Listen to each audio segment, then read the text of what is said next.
Je m'appelle Anna Rajbenbach, j'ai 25 ans, je suis élève avocate à Paris et j'ai différents types d'activités auprès des réfugiés syriens.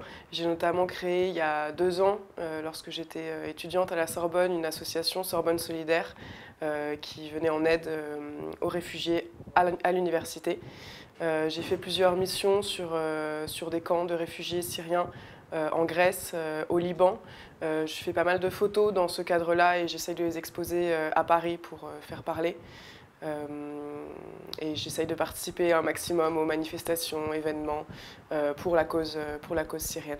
C'est avéré que au sein de mon université, donc au sein de la Sorbonne, un programme d'accueil pour les étudiants réfugiés avait ouvert. Donc je me suis retrouvée à la fac avec une centaine d'étudiants réfugiés, dont principalement des étudiants réfugiés syriens, qui étaient là, qui fréquentaient la même université que moi. Et à ce moment-là, je me suis dit il faut faire quelque chose. Je ne sais pas comment, je ne sais pas pourquoi, je ne sais pas ce que ça va donner, mais en tout cas, il faut faire quelque chose. Et avec des amis à la Sorbonne, on a créé cette association Sorbonne Solidaire et on a rencontré à ce moment-là de plus en plus de réfugiés, et notamment de plus en plus de réfugiés syriens.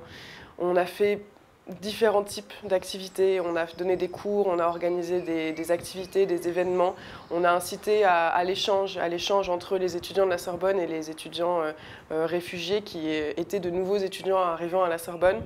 Et cet échange a été extrêmement constructif parce que j'ai appris énormément de choses auprès de ces étudiants syriens.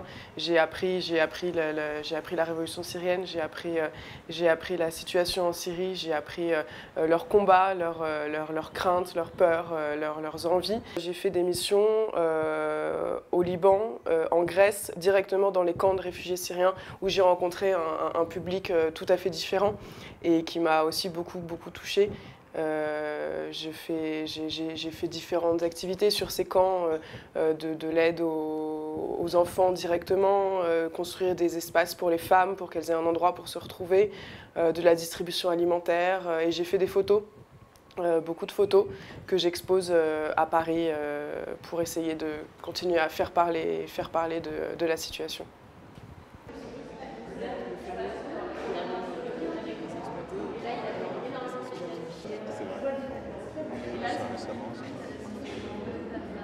Les fanatiques n'ont pas dû.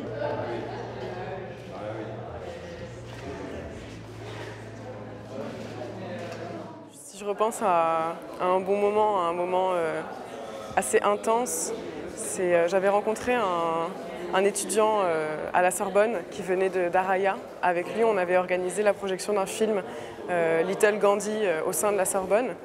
Et quelques mois plus tard, par un hasard total, j'étais sur les camps de réfugiés au Liban et j'ai rencontré un homme, une famille qui venait également de Daraya. Le monsieur fabriquait un sirop de rose et il avait voulu nous le faire goûter. Et puis on avait discuté et au fur et à mesure de cette conversation, on s'était rendu compte qu'il connaissait également cet étudiant de la Sorbonne et que même plus, il l'avait hébergé un moment pendant la révolution syrienne. Et ça a été un moment vraiment intense. Il a eu par hasard comme ça des nouvelles de son ami qu'il avait perdu de vue. Et voilà, le monde est très petit et ce moment était vraiment particulièrement touchant. Si je devais ajouter quelque chose, je dirais que mon engagement, il a commencé en tant qu'étudiante à la Sorbonne, au sein d'une association étudiante.